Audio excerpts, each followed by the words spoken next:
it stopped. And it's only recently, after it was sold to Disney, that you have got the 7th and the 8th coming. Sorry, the 9th coming. The producer of Star Wars was George Lucas. And George Lucas is a Buddhist. So when he made the original 3rd, 4th, 5th, 6th, and then 1, 2, 3, he incorporated lots of Buddhist principles into the movie. And that's why you have statements like, may the Force be with you, the dark side of the Force, the bright side of the Force. And the Jedi, they were modeled after the Sangha. That's why the Jedi cannot get married. The Jedi has to drop personal love for universal love. And the Jedi has a code of conduct. Okay? Now Yoda. Yoda is named after Buddha. Why does Yoda speak so funny? Fear you must not have. Why does he speak so funny? Have you ever thought? That's because it follows Pali grammar. Just now you just chanted. Panatipata Veramani Sikkhapadam Samadhiyami. Panatipata is not to harm or to kill. To harm or to kill is Panatipata. Veramani, to abstain. Sikkhapadam, from the word Sikkha, a training. Samadhiyami, I undertake. Pali sentence structure is very close to Malay and Bahasa Indonesia strengthened structure, where the noun comes first and the adjective comes later. So we say meja hitam. We don't say black table. We say table black. And that's why Yoda speaks with the thing in sequence, in reversed. And who is Darth Vader's mother? Padme Amadera. Padme is a lotus. What happened to Darth Vader? From the good side of the Force, he turned to the dark side of the Force because of greed, because of attachment. And then what happened? Because of his unconditional love for his son, he was willing to give it all up and turn back to the bright side of the Force. So there is in fact a book called The Dhamma of Star Wars. You can get it online. The Dhamma of Star Wars, whereby all these are given in there, the Dhamma lessons of Star Wars. And that's why this interest in Star Wars. Okay? Have you seen Star Wars before? Yeah. Episode 4, 5, 6?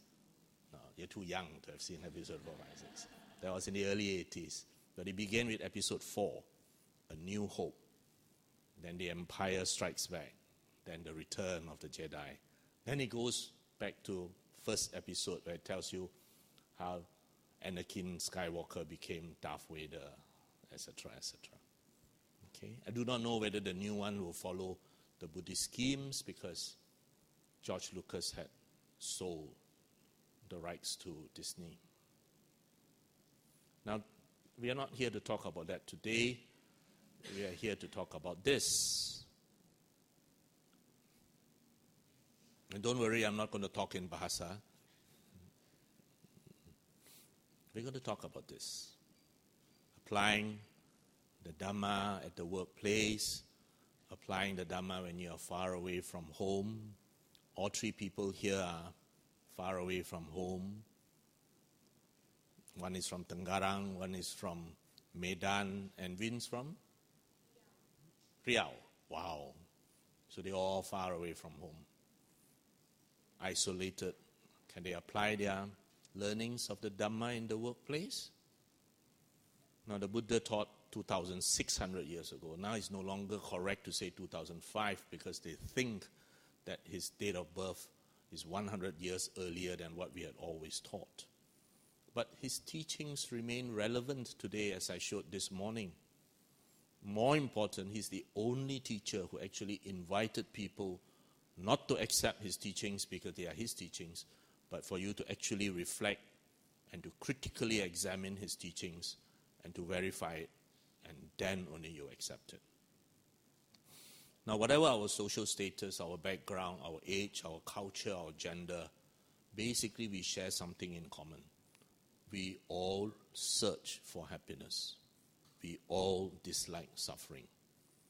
Are you aware that our life, my life, your life, is actually an endless pursuit of happiness? We are endlessly pursuing comfort and happiness. So when we tell our children study hard, we're not telling them to study hard because of its educational value. We tell them to study hard because then you get a good job. Then you earn a better pay. Then you get a good living, etc. We send them overseas, not because there's anything great in Australia or in UK. You're not from UK, right? I remember you're from States, right? Boston, yeah. United Kingdom is a nation in decline. Any one of you who have been to United Kingdom the last 10, 20 years will obviously a very old nation that's in decline. But whatever it is, people still seek for happiness. We send our children there for an education because we think it gives them an advantage in life. That advantage can help them get maybe a better job, a better qualification. And so because of that, they can have a more comfortable life. So if you look at it objectively, our life revolves around getting ourselves or our loved ones more happiness, more comfortable states, etc. Okay, that's a reality. But nevertheless, whatever it is, all of us regularly will experience suffering, negative emotions, etc. No matter what your status, you will have it. It's a common denominator of life. Rich people got rich people problem. Single people got single people problem. They think they're going to be very happy when they get married. And when they get married, they got married people problems. Okay, then they think they're going to be very happy when they have their children. And the circle goes on and on and on. Okay, those of you who are single, those of you who are married, those of you with children will be able to relate to what I just said. Okay, we're just endlessly looking at the next one, thinking, I'm going to be happy when I have that. Now, what distinguishes the Buddhist way, or the way the Buddha taught, is actually, in modern language, very, very simple. Most of us, you and me included, many, many, many a times, our decisions are made on emotion. If you look back at your own life, many of the major decisions that we make are very strongly influenced by our emotions. We get angry, we make certain decisions. We're very happy, we also make certain decisions. But emotions play a very strong influence on our decisions. What the Buddha taught us is that he wants you to realize that you can develop your rational mind such that your rational mind can make decisions that override your emotional mind. Okay? In other words, he's telling you to develop the rational mind to analyze, think logically, and use intellect rather than emotion. And of course, he also taught us about harmlessness, ahimsa, compassion, interdependence. You know what makes you different from a non-Buddhist? What makes you different from a non-Buddhist? Think about it.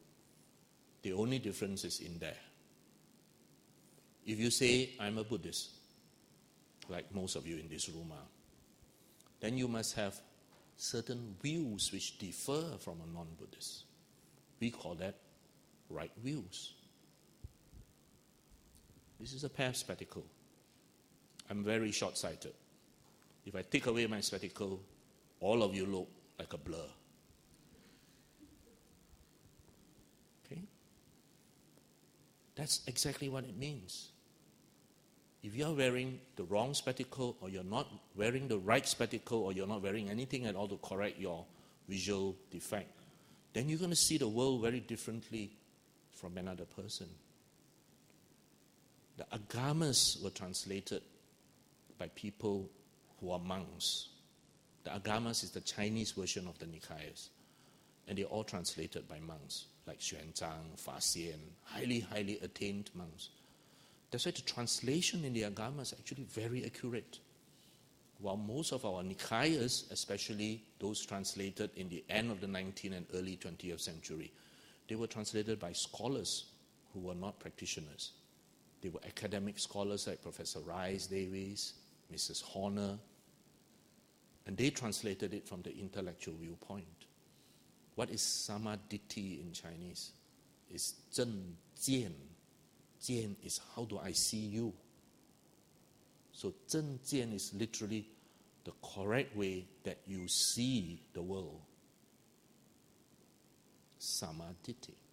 So if you have wrong specs, wrong power, wrong aesthetic correction, you're going to see the world differently from someone else.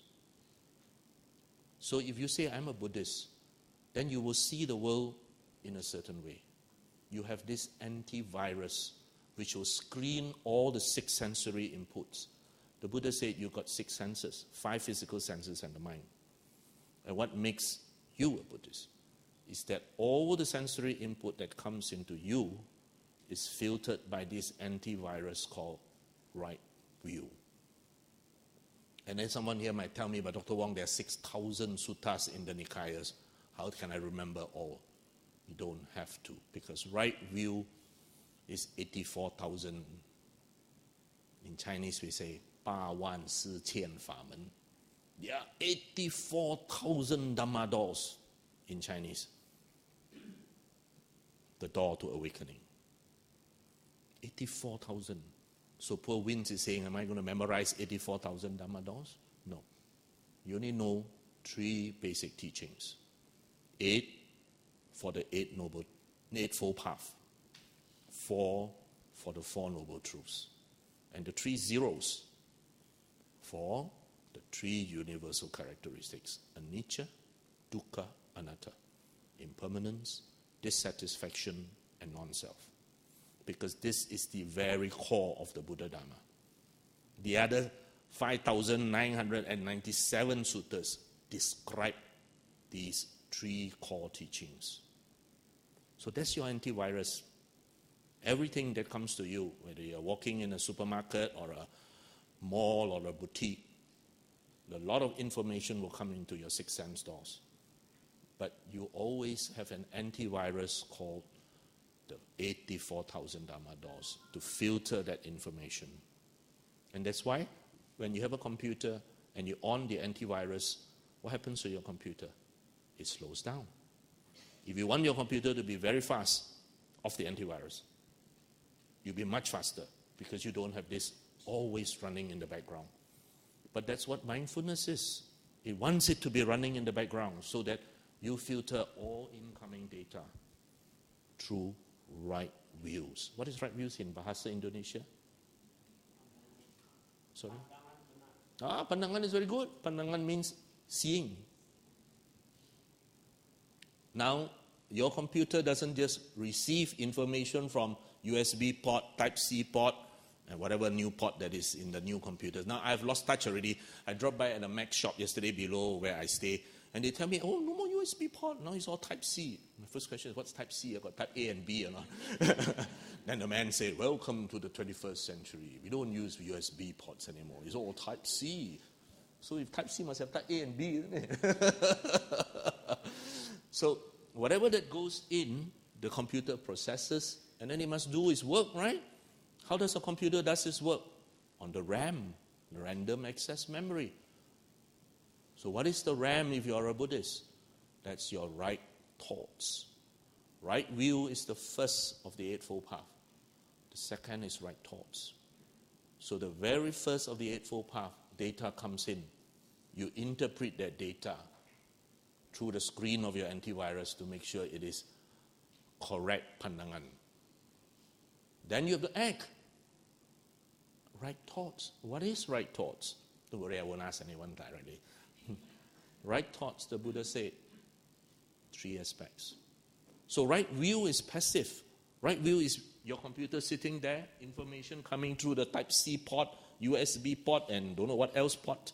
And all that goes in, the antivirus will filter all information coming in, whether through Wi-Fi, through Ethernet, or whatever. It has to be filtered. Then after that, you have to work, and that's the RAM. And the RAM is your right thoughts. What's right thoughts in Bahasa Indonesia? Fikiran. Okay, fikir is to think. Okay. Fikiran. What is right thoughts? The Buddha said 3 aspects. The first aspect of right thought is renunciation. Every time I say the word renunciation, everyone in the audience think, oh no, I can't be a monk. Oh no, I can't be a nun. No. That's not the renunciation that we are talking about. The renunciation of a monk and a nun is on one end of the spectrum. For you and me who are lay people, that renunciation is the renunciation of your greed, the renunciation of your pride, the renunciation of your arrogance, the renunciation of your attachment. And we are all playing this big game of snake and ladders, where as lay people, we renounce this slowly. The monk and the nun goes to the other extent. She or he renounce on the top level of the snake and ladder. Boom, they start there. Starting with sex. How many of you are willing to renounce sex? Okay, no, nobody is willing to, but never mind, that's another story altogether. But the monk and the nun start with that, because that is humankind's greatest attachment.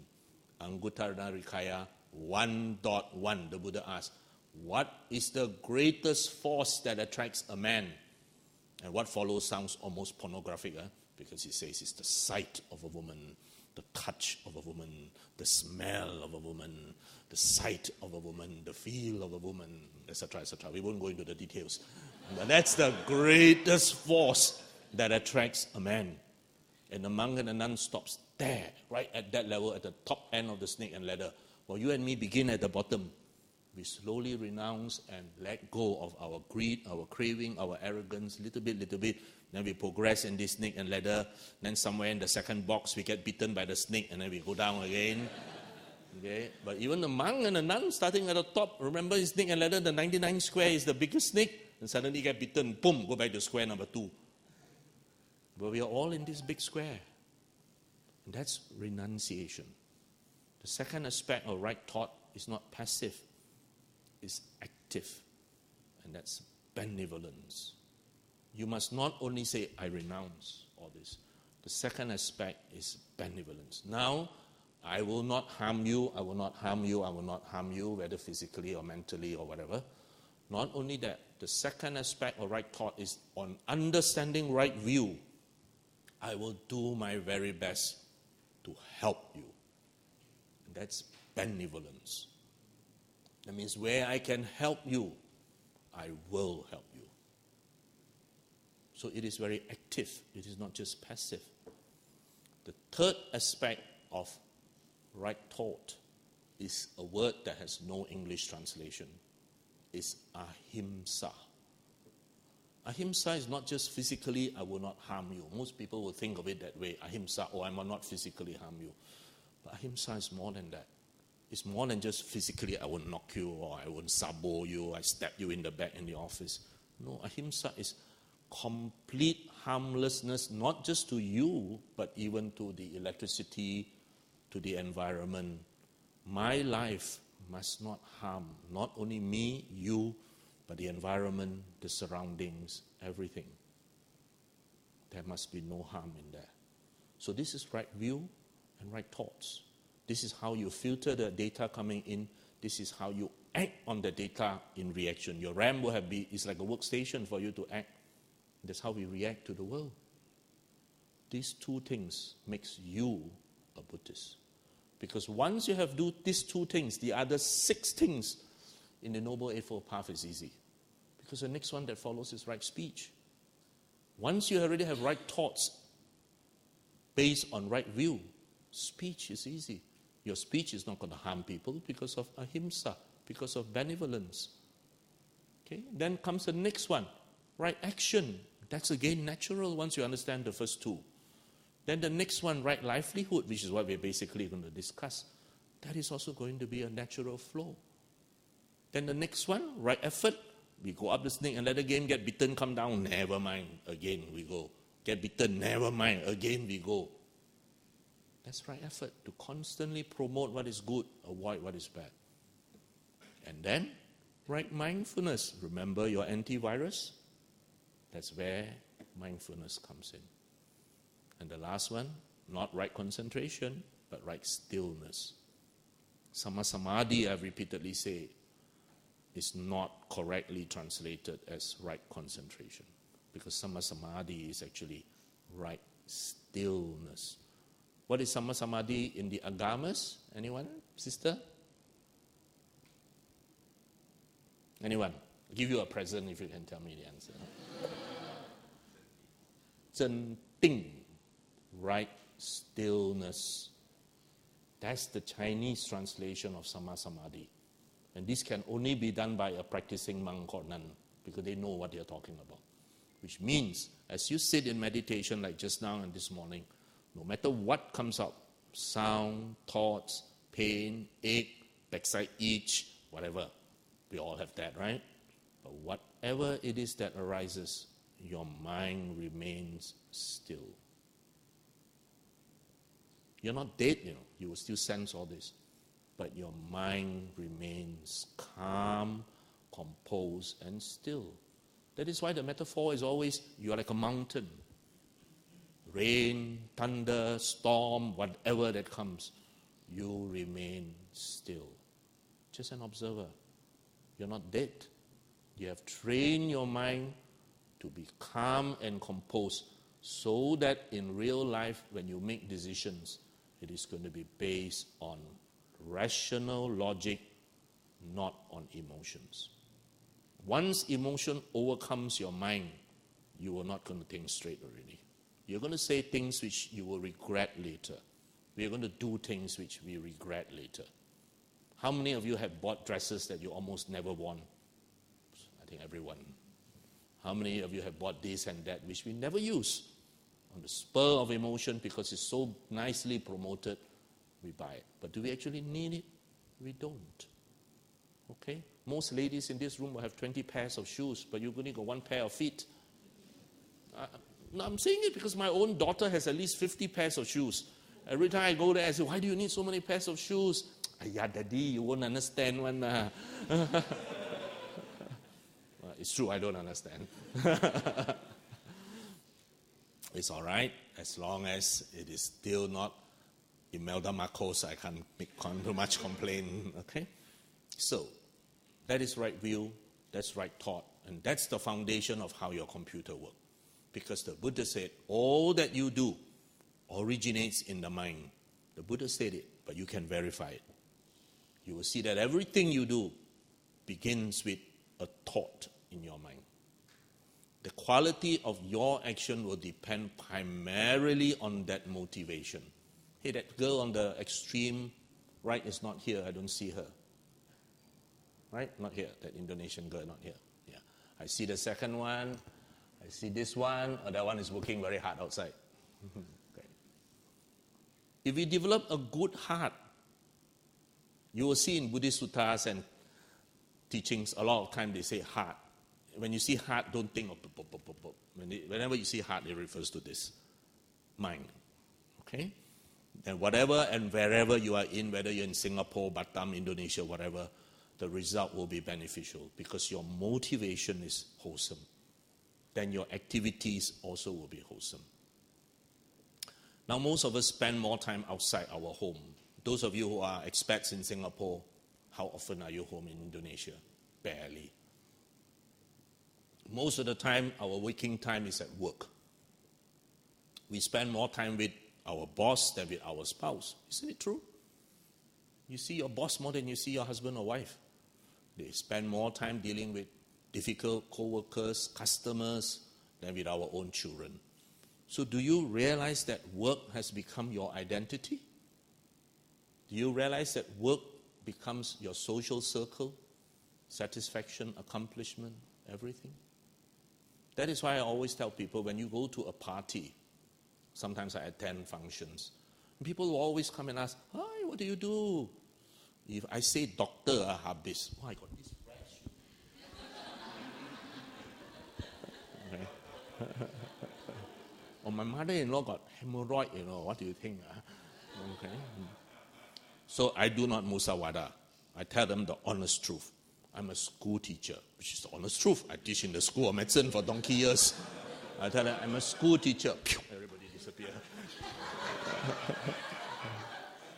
And I always laugh. If you really want to be left alone, tell them I'm an insurance agent. Boom. Wow, you have pieced the whole buffet for yourself. No one will disturb you. The workplace becomes a place where you and I will see the fundamental truths of life. Everything is frustrating. Everything is interconnected. Everything is impermanent. This is the universal fundamental truth of life. Now, the Buddha taught us a system of thought that provides us with very practical means to deal with our problems. Please remember, the Buddha's teachings are first and foremost practical. It is not about some reward in the sky. It is not about some pie somewhere where you live eternally ever after. It is not about that. It is not theory. It is not just a philosophical debate, but it is an actual way of being and doing.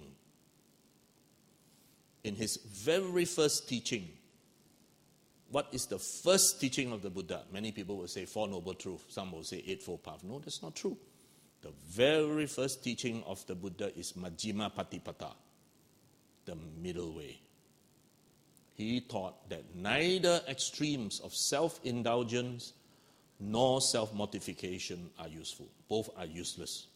He taught the middle way. Majjhima means middle. Patipata way, middle way. He said both self-indulgence and self-mortification are useless. In the end, they do not lead to happiness. So we lead our lives, as I shared this morning, a balanced livelihood, the middle way. And the foundation is the Four Noble Truths. Paraphrasing it to modern language, life has dukkha. Do not translate dukkha as suffering, because the word dukkha means much, much more than suffering.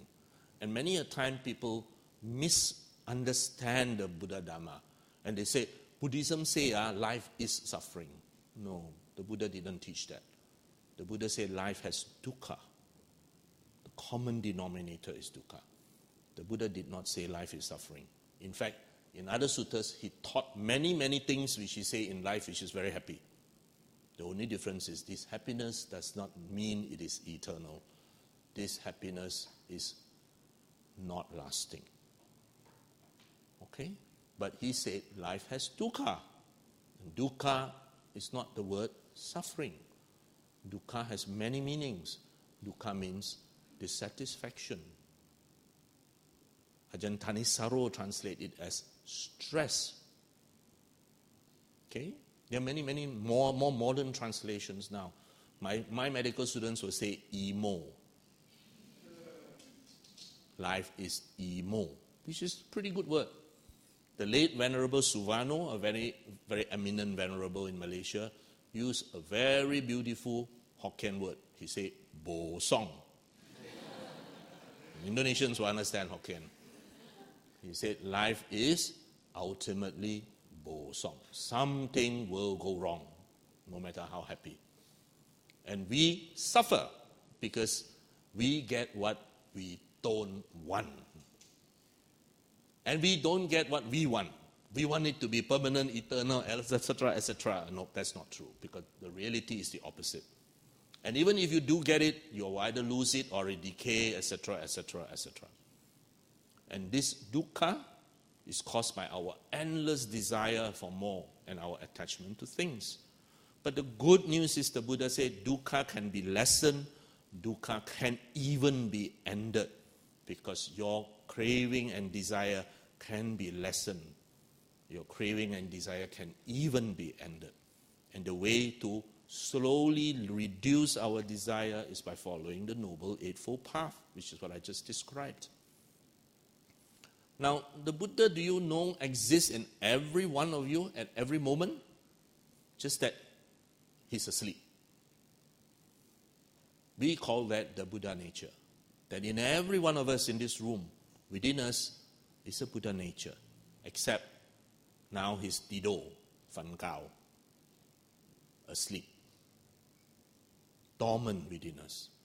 But every now and then you and I will have that moment of mindfulness, that moment of insight, that moment which awoke this Buddha nature within us, this Buddha mind within us, and then we did something that is based on what is right, rather than what is easy, or what is desirable, or what is the easiest way out.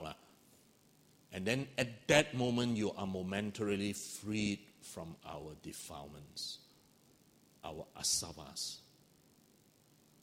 You know, we use the word asava when you do sharing or aspiration. We say, idang me punya asavakaya waham ho tu. Idam me punya, by my merits. Asavakaya me, my defilements. Waham is to be destroyed or get rid of. So by these merits, may I be able to get rid of my defilements. What are these defilements? When you sit in meditation just now, or this morning, if you had done what I told you to do, don't look at the neighbor, don't bother what your neighbor doing, why my neighbor sits so still, why I keep moving, you know. We all do that, don't we? You know, neighbor make noise and we say, hey, how come make noise? Now, you're supposed to look in. You're supposed to look into your mind. And when you look into your mind, what do you see? You see your defilements. You literally will see your defilements. How are defilements described? They are described as like you cooking porridge on a pot. So as you cook, as the porridge boils, it will go blah, blah, blah, blah, blah, blah, blah, and you see these bubbles rising to the top of the porridge. The word sava means flow in, like a river flowing in. Asava, you know, in Pali you put the word A is the opposite. Asava is flow out, outflow. So when you sit in meditation and you look at your mind, just observe, you will see your asavas arising. What are these asavas? One is kama sava, our need for sensual gratification. You will see within your own mind that I want this, I want that. After this, I'm going to eat durian, or after this, whatever. We want continuous sensual gratification. And the second one is bhava asava. What is going to become of me in half an hour, as I said? What am I going to do after this? The I keeps on coming into the picture. The third one, the early suttas just put as ignorance or wrong view. The later suttas broke it up into two. And that's why in the later suttas you have 4 defilements. The early one, they list 3 only. Wrong views or ignorance. Okay? Which is actually interconnected. Okay? You will see this come out. But you can have a moment of mindfulness and insight where you suddenly decided, I actually do not need that evening gown. For heaven's sake, I got 10 evening gowns at home. I only attend 2 functions a year. Why do I need another evening gown? And you made a decision based on logic and rational rather than another decision based on emotion. If you need it, for heaven's sake, buy it. But a lot of things we don't need. But that's how advertisers work. That's how window dressing is so beautiful. That's why all engine oil advertisements have half-naked girls in bikini holding engine oils. What has a half-naked girl got to do with engine oil? Nothing. But the advertiser wants you to associate this engine oil with something desirable. Only men change engine oil. I hardly see women change engine oil. And so what is desirable to a man? A half-naked woman in a bikini. Associate the two. Then he will buy this brand of engine oil. Right? Why must you have James Bond advertising watches? You don't see James Bond advertise my Timex watch, do you? No, James Bond will advertise some brands I can't pronounce. Okay, Maurice, Lacoste, whatever. Because they want you to associate that, you wear this watch, you're as swerve, as Gaia, as James Bond. No, that's how advertising works. We want you to associate the two things. And then you find after you buy the watch, you're still Akawa, you're not James Bond. All right? And then after that, you get disappointed. So, certain moments you look at it, and we have that Buddha nature arising in us, and we say, yeah, I need not have to do this. You have got rid momentarily of your defilement for that moment. The point is, can we do it at every moment? So, once you are mindful, you will not harm anything. Your panatipata is not just killing mother-in-law. You won't do anything for the environment that is harmful.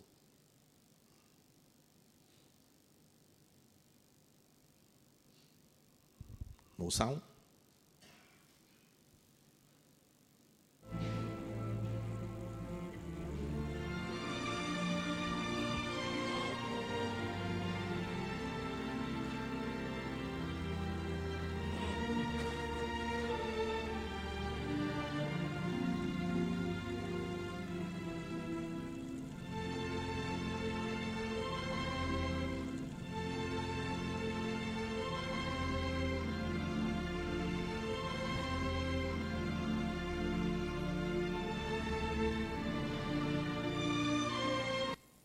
See, even a monkey has that awareness. Human beings just walk past. Okay? In becoming a mindful worker, remember the quality we want you to develop is mindfulness. The whole purpose of your meditation is not for you to levitate.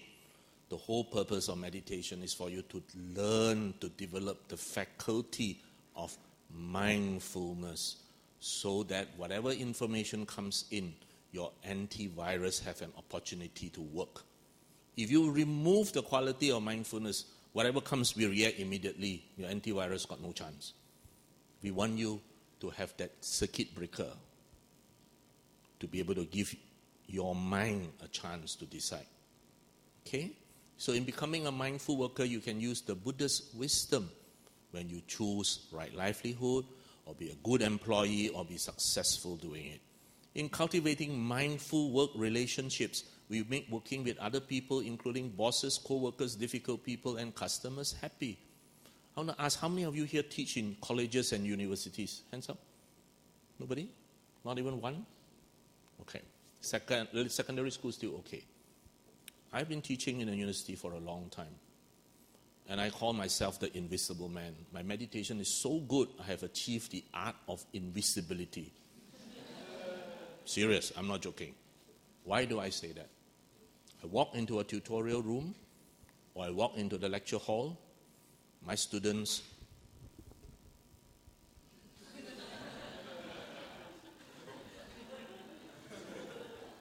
I am not joking. That is 21st century life. So I stand in the front and I say, good afternoon. One or two, usually girls, will say, good afternoon. The vast majority can't be bothered. But that is reality. Think of your own university days. Then I will tell them, surely even when you are in kindergarten, you will have learned to greet teachers or say thank you. Oh, yeah, we did. Then I catch, a lot of our students are Chinese educated, of course, coming through the Chinese school system in Malaysia. The Chinese school system in Malaysia is almost military style. Those of you from Malaysia who went through Chinese school will know you go to school, you get one number, and then that number stays with you until you die. So, son, will you? Yes, sir. The fellow will stand up. That number literally stay with you until you die. So I asked them, when you're in school, surely when your teacher walked in, you would have greeted your teacher, yeah. I say, why can't you do it in university or college level? That one's school only leh. Right? And then when they actually go out to work, they will complain and say, a senior so rude, consultant score us, specialist score us, MO score us, everybody score us, you're useless, blah, blah, blah, blah, blah, which is very common. Okay, I mean, some of them are quite useless. But the point I always ask them, you complain to me that you say, people are rude, people are not polite, people are this. I said, have you ever walked into the ward and wished the other HOs, the other MOs, the other consultants and specialists, good morning, good afternoon? None. So why should you expect people to treat you with such politeness? Have you ever said thank you? None. We have lost that art in the 21st century. You know, in the old days, when I was a university student, our lecturers used to tell us, no lecture should be longer than 1 hour, because that's the maximum attention span of any university student. 40, 45 minutes, that's it. Do you know that the attention span of a university and college student now is only 10 minutes? Because of all the instant this, instant that. It's no more 45 minutes. It's only 10 minutes now they attend. So we are taught now in training.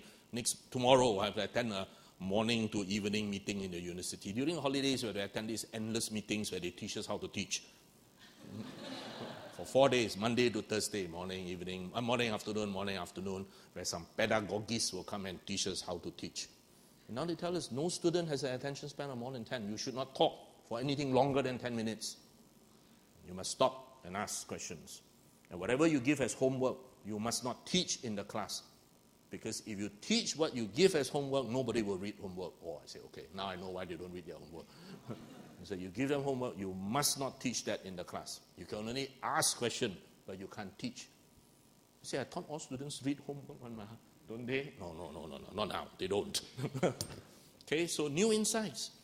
But the point in Buddhism is, the Buddha said, goes back to you.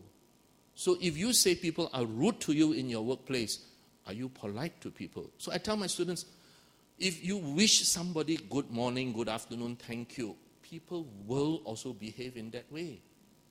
But the point is, we don't. Do any one of you go to work thinking, today at work, I will try my best to make my colleague happy? How many go and do that? Yeah, she does. Okay? But if you do that, you will change the work environment. The thing is, we don't. Or rather, many do not.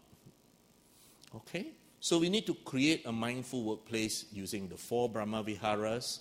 The Buddha said in all social interaction, you must use metta, loving kindness, karuna, compassion, mudita, happiness, sympathetic joy, and upekkha, equanimity. In all social interaction. Okay? Instead, what do? Boss scold somebody, we'll say, he got scolded by boss. All right?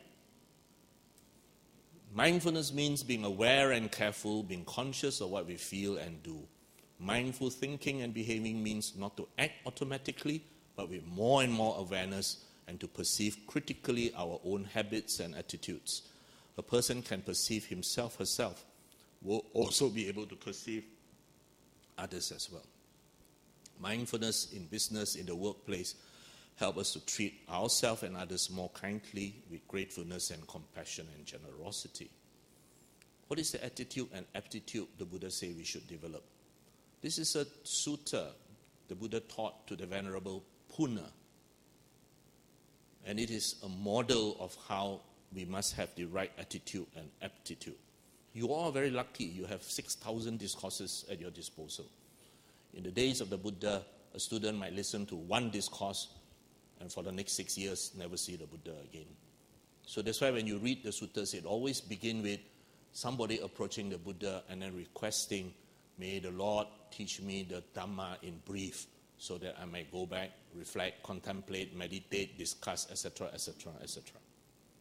So the Venerable Punna went to approach the Buddha and say, may the Buddha teach me the Dhamma in brief, the whole thing repeated. And the Buddha taught him a lesson which is almost the same as what is taught to Bahiya in the Bahiya Sutta. And that is, in the hearing, just the hearing. In the seeing, just the seeing. In the feeling, just the feeling. Which means do not be attached to it as I, my, or mine. But just to let it come, see it, and let it go. Do not be attached. So after he taught the Venerable Punna this, then he asked the Venerable Punna, what are you going to do now, Venerable Punna? And he said, he's going to go into somewhere and retreat and meditate on that teachings. And after that, he's going to teach when he thinks he's ready. So this is the conversation that follows. Well then, Punna, now that I have instructed you with a brief instruction, in which country are you going to live? And the Venerable Punna replied, Lord, there is a country called Singapore. I'm going to live there. Okay, a lot of Singaporeans, a lot of Indonesians here. And then the Buddha said, Punna, the Singaporean people are fierce. They are rough. If they insult and ridicule you, what will you think? If they insult and ridicule me, I will think these Singaporean people are civilized, very civilized, in that they do not hit me with their hands. That is what I will think, oh blessed one. That is what I will think, oh well gone one. But what if they hit you with their hands? What will you think? I will think that they are very civilized in that they don't hit me with a clod. But what if they hit you with a clod? And he said, these people are very civilized in that they don't hit me with a stick. And what if they hit me with a stick? And these people are very civilized in that they don't hit me with a knife. And finally, what if they hit you with a knife? And I think these people are very civilized in that they don't kill me with a knife. Okay? Now what does this lesson tell? It doesn't literally mean you go around beating people. But what it tells you is to have that right attitude and aptitude. It is all in your mind, he said. Okay? The beauty of the Buddhist teachings is that they always return your attention back to your own mind. Everything. And that means you can actually follow the path of awakening no matter what anyone else around you is doing. Your awakening and growth is not contingent on others. And that's why I'm very proud of the Indonesian Buddhist community in Singapore. Because you see, you're far away from home. You came from a huge country. You're all from different parts of Indonesia. The Singaporeans have no concept of what is a huge country, so you must forgive them. Okay, they don't know that Riau and Medan is literally very, very far from each other. Okay, but you have all gathered here. But the one very important characteristic is that you still gather together. You still learn the Dhamma together. You still practice the Dhamma together. And that is something which you will not see in Singaporeans and Malaysians. They go overseas, wow, happy only, everything forgotten, far from parents, who cares? But you see the Indonesian community, they're very well trained. That is where we differ. They treasure it. We take it for granted. And I'm not joking. Karma. Realizing that our karma lies solely in our own hands, as Brother Valley quoted just now. In work, we get out of it what we are willing to put into it. When you come to Singapore, you will realize nobody owes you a living. You work hard for it. If I own the problem, I also own the solution. I create my own future through my thinking, my decisions, my actions, my attitude. The past is in your mind. The future is in your hands. Do not give up. Elfmeter-Witz beim Spiel um den Oberliga-Aufstieg in Südtirol. Beim Stand von 4:4 tritt Michael Palmer vom ASV Tramin an und setzt den Ball gegen die Latte. Loris Angeli ist außer sich vor Glück. Der Torwart von Toro Calcio stürmt aus seinem Kasten. Palmer hingegen kann es nicht fassen. Beide bemerken allerdings nicht, dass der Ball noch im Spiel ist und ganz langsam und allmählich doch noch den Weg ins Tor findet.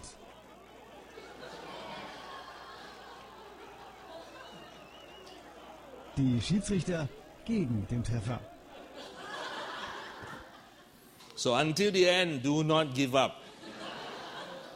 You never know. You see, this is one of the sad things of our modern life.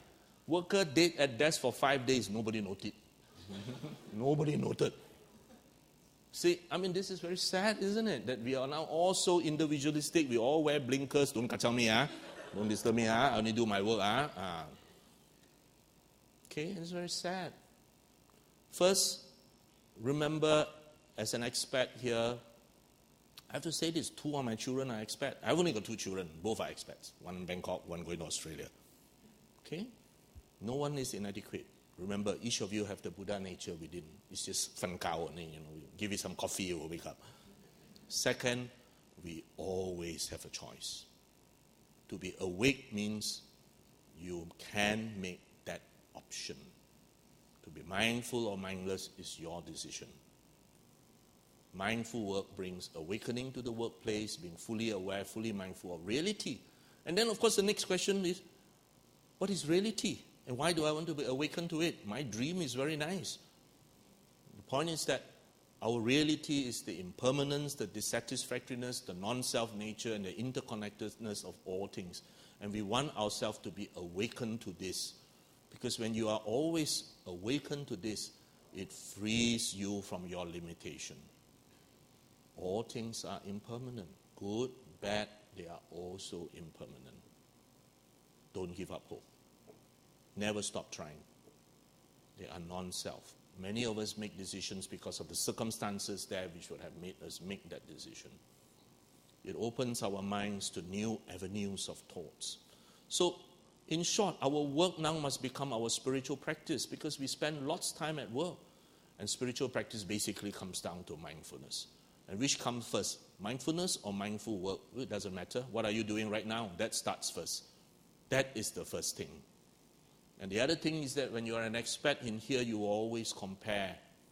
Why are the Singaporean having a better life? Why his car bigger? Why my house so small? Why his house so big? No, don't compare. We are all different. You do not know his problems. He doesn't know your problems.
Need to explain.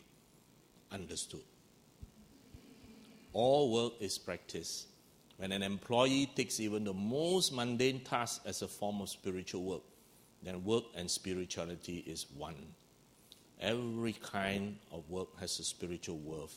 It does not matter what a person does. Only the dedication to and his attitude to his work is important. Now, as a teacher, I scold a lot because in medicine you cannot afford to make mistakes. And so one of my school classmates, at school as in primary and secondary school classmate, who just retired as a school teacher in the government school, asked me, how do you reconcile your Buddhist principles with you scolding your medical students? You're supposed to have metta, karuna. So I replied, I scold them with great mindfulness and compassion. So to do sensible and satisfying work means working effectively, and when you work effectively, you bring success and profit for everybody. Now, as I shared this morning, the Buddha is one of the few teachers, or maybe the only one, who actually put livelihood into the spiritual path. In the Eightfold Path is right livelihood. The Buddha did not separate what you do at work away from the spiritual path. In fact, he put it right into the spiritual path. Your work is your spiritual practice. Look at this Zen story. I wish I had the time to share with someone who asked me a long question this morning, but I didn't. This Zen story, a bird catcher said to his teacher, my family has always been bird catchers. If we stop, we'll starve. By doing this evil work, can I still reach Buddhahood? See, he has insight that the work is not wholesome. The teacher replied, the mind goes to hell, not the body. So when you kill a bird, take your mind and kill it too. Doing this, you can reach Buddhahood. A lot of lesson there. See, he says the mind goes to hell, not the body. In other religions, imagine hell to be a physical place where they tie you, torture you, put screws in you. But in the Buddha Dharma, it's all in the mind. The mind goes to hell. It's all in your mind. Okay? So he said, when you kill a bird, take your mind and kill it too. Doing this, you can reach Buddhahood. Now in Zen, you're supposed to take this line, go meditate for 3 years, and then come back and tell me the answer. But we don't have time, so we'll do it immediately. The Zen teacher Suzuki taught that we should never harm other living things. Yet he reconciles enlightenment with bird catching. How can this be? The key issue is not so much what our body is doing, but what our mind is doing. Of course, the mind and the body are intimately connected, and one follows the other. Here, he advises the bird catcher to kill the bird if he absolutely must to earn a living, like your friend in the market, abattoir, etc., while keeping his mind not on killing the bird, but on killing the unwholesome mind. That is, killing desire and attachment. This, of course, is never the long-term solution. We would encourage the bird catcher to just change jobs if he could. Bird catching or abattoir or in the market killing things is simply not right livelihood. But for the time being, when there is no choice, when he must feed himself, his family, take care of his responsibilities, he has to make a living. Even though we all agree this is a compromise fashion. We have to work much harder than to keep our minds pure until we find work that is right livelihood. Now, some people in this very hall have asked me some time before, Dr. Wong, the person said, I work in an advertisement company and we advertise all the casinos in Singapore. She said, I know that's not very wholesome. I don't advertise it, but I work for this company which does all this. We do the graphics, etc., etc. Is this right livelihood? Should I change? You can be a garbage collector in the spirit of love and service. It's a very wholesome job. You don't kill anything, you don't do anything wrong, and you can be well on the way to awakening as a garbage collector. But as a garbage collector, you may have other difficulties. There's no question that being a garbage collector is right livelihood. You don't harm anything. In anything, you're helping the environment. While a creative and high-paying position in a very corrupt and greedy field may not be. But whatever your job is, start there. Adopt the right mind and take that first step on the path. Walking the path may ultimately lead you to change your career. But at the personal and family level, your responsibilities may not give you that immediate opportunity to change or that luxury to change. You still have to have your responsibilities fulfilled. But in the end, it is only a career that will help you, that will make you fulfilled. So every one of you have to individually make a searching and fearless moral inventory of your thoughts, words, and deeds. Is my presence in my workplace making it a better place, or is my workplace making me a worse person? If you honestly think, after audit, that me being in that company is making me a worse person, then you should look for the opportunity to change. Okay? But you may not have that luxury, especially if you live in Singapore, where expenses are high, property is high, mortgage is high, and you've got responsibilities. Some battles are won in losing, you know. Being spiritual has got nothing to do with wearing crystals or lighting incense and whatever else. I do all that stuff as well. There's nothing wrong with it, but that's not being spiritual. I reckon being spiritual is when you're just being aware, you're being present, and you're not getting caught up with what's happening on TV or what you're thinking, or you're just not attached to anything. You're just going, you're trying to move in the right direction that you feel is right for you, and whatever comes along your way, the people you meet, the circumstances you run into, being spiritual is just being open and allowing those things to happen and not being caught up with if they feel bad or negative or whatever it is.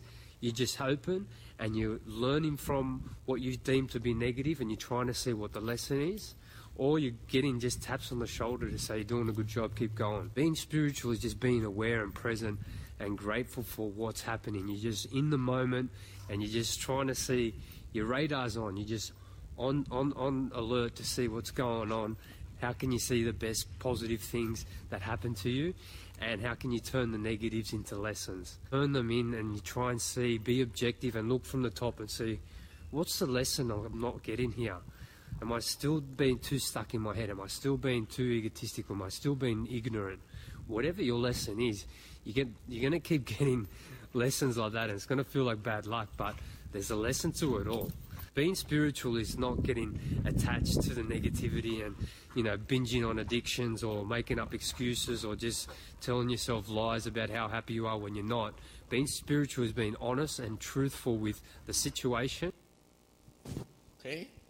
So that's why I shared this morning, rites and rituals are important psychological support, but that has nothing to do with spirituality. That is being religious. Being religious is for your neighbor to see. Being spiritual is inside here.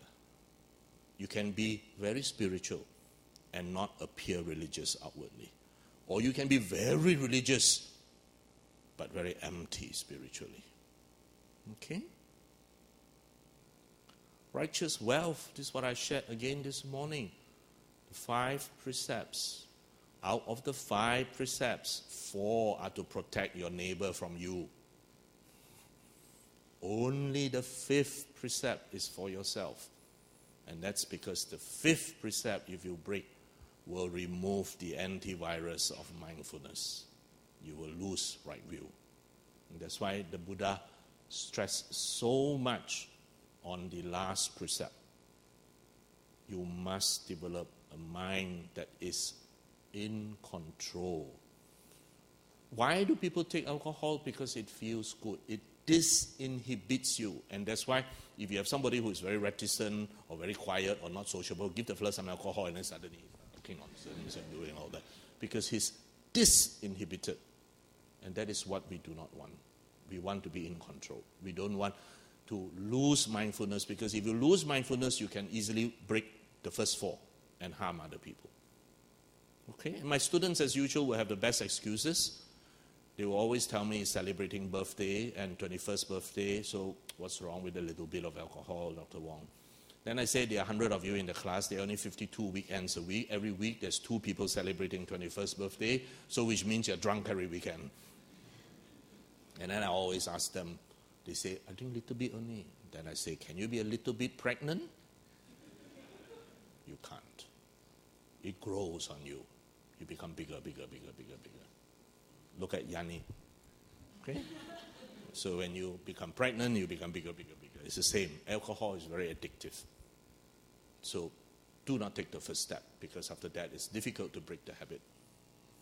Samajiva, wholesome and proper livelihood, a livelihood that is based on the ethical principle of non-exploitation of others and the environment, that is beneficial to others and self, and that is in harmony with the 5 precepts. But if you're a manager, an employer, that means you're not an employee now, you're a manager or an employer. It's also good that you ensure that your employees have positive attitudes, because it's good for your business. Positive attitudes and positive thinking among your staff will lead to economic success. And obviously a cheerful team that can talk to each other with metta karuna, encouraging each other, is going to perform better, which will lead to more profits, more shares, etc. And then take less MC. So can you, if you are an employer, employee, or a supervisor in this hall here, can you start your day with a psychological support structure, which we will call a ritual, for lack of a better word? Let me give you an example. How many of you here know Sister Wani of Indonesia? A few of them know, okay? Do you know that Sister Wani and her husband, Dr. Indra, owns the biggest diamond chain in this region? When you buy your diamond from Mondal Diamond, you start thinking, wow, must be one Jewish company, very established, called Mondal Diamond. It's an Indonesian family-owned business. Okay? That's Mondale diamonds. They own Mondale diamonds. And then for the teeny ones, the young ones here, you buy from Princess what?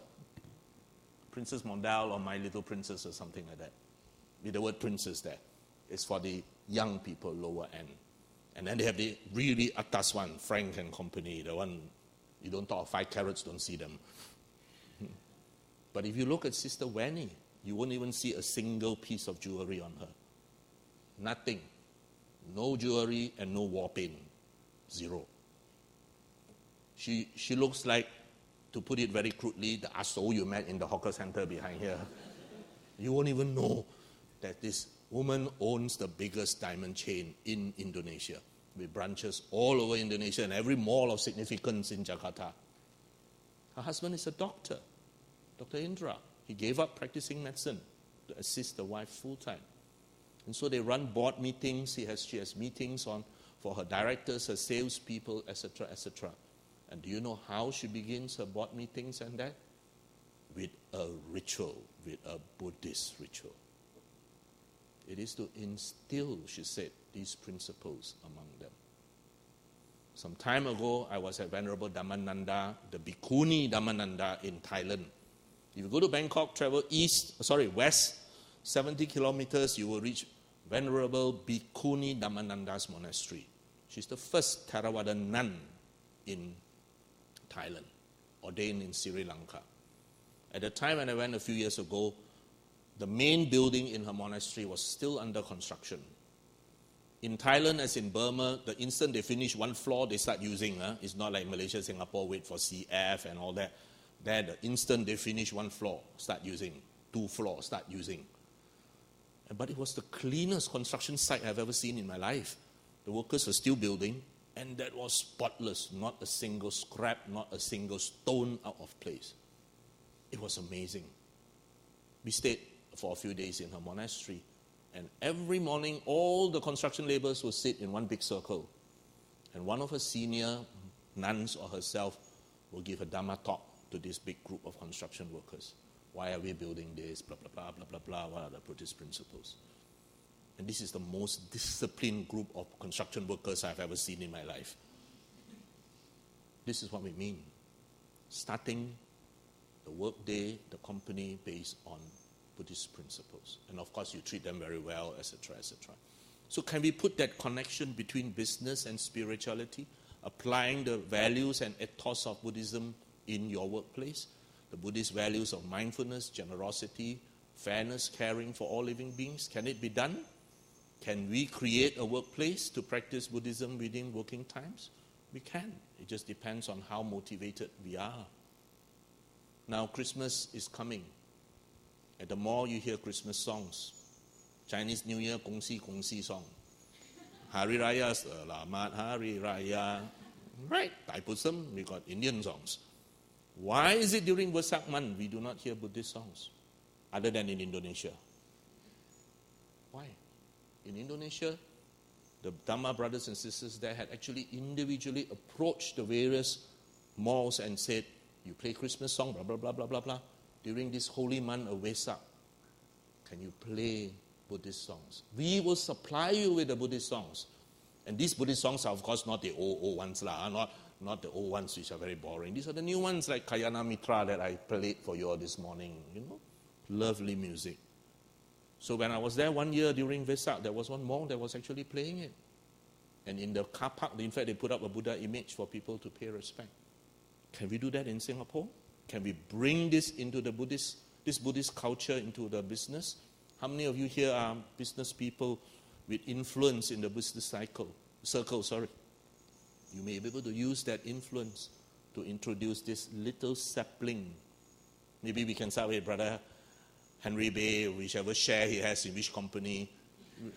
Even if it is 1 week before Vesak, we want to plant that first seed. And we will supply you with the songs. If you don't like the song, throw it away. You only use the ones that you like. Try it. Huh, Henry? Try it. Good. Now this is Windhorse, a major distributing company selling all kinds of things on the internet. And this is a UK-based company, of which many of its workers are Buddhists. And what they did was, this is their main storehouse, they actually built a stupa in the middle of the storehouse to constantly remind the workers of these Buddhist values. I'm not saying in space scare Singapore that you build a stupa, but you can just put a picture or whatever icon just to help. Okay? Singapore, they say stupa too expensive, too much land. Just a small icon. Okay? How many of you here love photography? Hands up. How many of you here own SLR cameras? Hands up. Let me see. Wow, only one own SLR camera only. Okay lah, never mind lah. Small little, those point and shoot camera. Hands up. Wow, so many. How many of you here own computer printers? A lot. Everyone, right? Everybody own computer printers. Why am I saying this? That's because of this. Brother, do you use a Canon or Nikon? Very good. Do you know where the word Canon comes from? Canon is a camera built completely in Japan. The man who designed the Canon camera bought a Leica camera. He dismantled that Leica camera down to its components. And he said, I can do this. Why is this camera so expensive? And so he built the first Canon camera. And do you know what the word Canon originally means? Kwanon, which is the Japanese word for Kuan Yin. And this was the original logo of the Canon camera. Kwanon. See? See that? Now, all cameras must have lenses.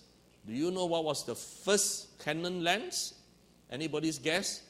This lens and this lens. If you can read the word written there, this is the Kashyapa lens, named after Maha Kashyapa, the great venerable who started the Chan tradition. Because they said, we need lens with perfect vision, right views. And that's why they named it after Kashyapa. How did Canon evolve from Kwanon? Is because, unfortunately, Ang Mo cannot pronounce Kwanon. And so business being business, they had to make the word more modern, and it became Canon. All right? So good for you, brother. Continue your Canon camera. We must supply. How many of you here using Canon printers? Huh? I don't want you to buy other printers. Huh? You must buy Canon printers, okay? Only can buy Canon printer. So this is what I mean. Now the other thing in learning about non-self is that, of course, sometimes your boss will scold you. Sometimes colleagues are unpleasant. Sometimes customers are unreasonable. But one of the things you learn is non-self. Non-self means you can be like a muslin cloth. You know muslin cloth, like the one you see? Whatever that comes to you, let it just flow through to the end. You feel hurt because you stop it. You feel hurt because what did you do? You owned. That's why the Buddha said, in the hearing, just the hearing. In the seeing, just the seeing. In the feeling, just the feeling. The moment you become I, my, mine, it hurts. So be like a Muslim cloth. Let it just go through.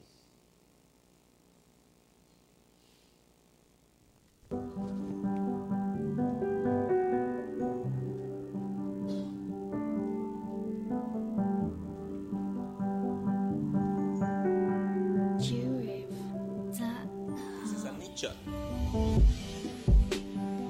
This is anicca. Value your time.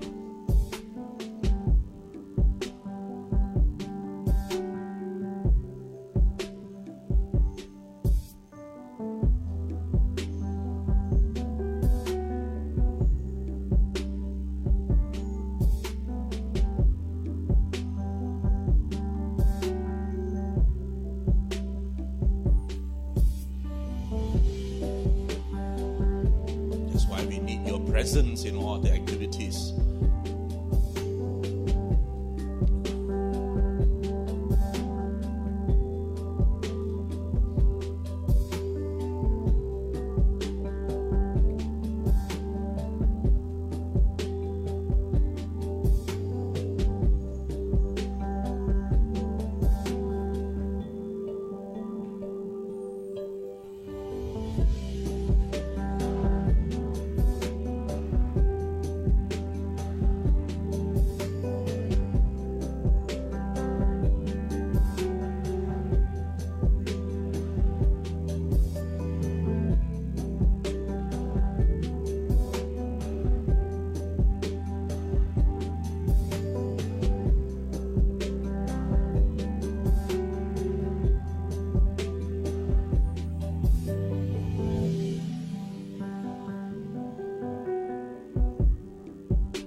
Why does it keep on saying underneath, time is your most valuable asset? You notice it cuts through all the 18 slides. And that's very important for you to realize. You can dana money. Henry can dana 10,000 to print books. He can easily earn back 10,000. You can dana food, you can dana all kinds of things. You can easily earn it back. He can give you a car. You can always buy another car. But once he has given you his time, that is gone. No matter what Henry does, there is no way he can get back that time that he has invested in you. It is gone forever. There is no way that that time can be recuperated or recovered. So when we give the gift of time, that is something I'm giving that I can never get back. It's gone from my life already. All right? So that's why this message right through all the 18 slides. That time is your very important asset. Use it well. The thing is, youth is wasted on the young. We always keep on saying that because when they have time and they have the opportunity, they do all kinds of crazy things. My students spend more time playing Dota than studying books. Right? I always scold them, why are you playing so much time? Dota, every day, Dota. I say, do something better than Dota. It's just somebody's imagination in a computer lab, and you are every day playing Dota.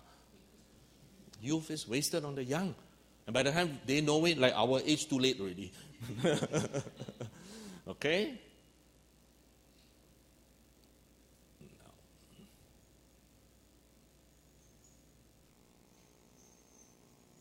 Press on. Obstacles are seldom the same size tomorrow, as they are today. And it is better to do something imperfectly than to do nothing flawlessly. And problems are not stop signs, they are guidelines. So when you're overseas or when you're somewhere in a workplace, always remember these words to inspire ourselves. And the problem is we look at yesterday and then we say, I haven't improved. No, don't look at yesterday. Look at 6 months ago, 1 year ago, 2 years ago, and you will see that you have improved. If you look at yesterday, no, you have not. You can't perceive that subtle change. But if you give yourself 6 months, 1 year, 2 years, 3 years, you will see that you had changed.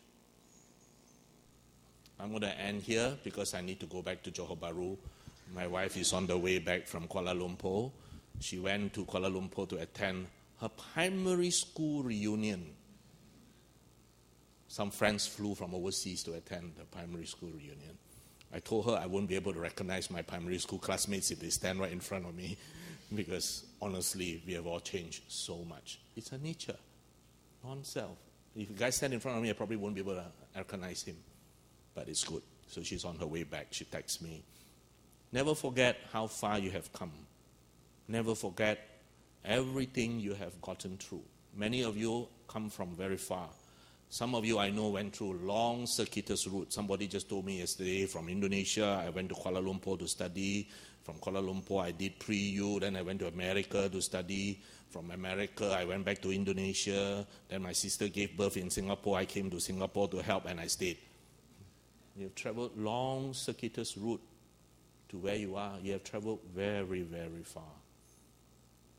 You might think you had not changed or improved, but believe me, you had.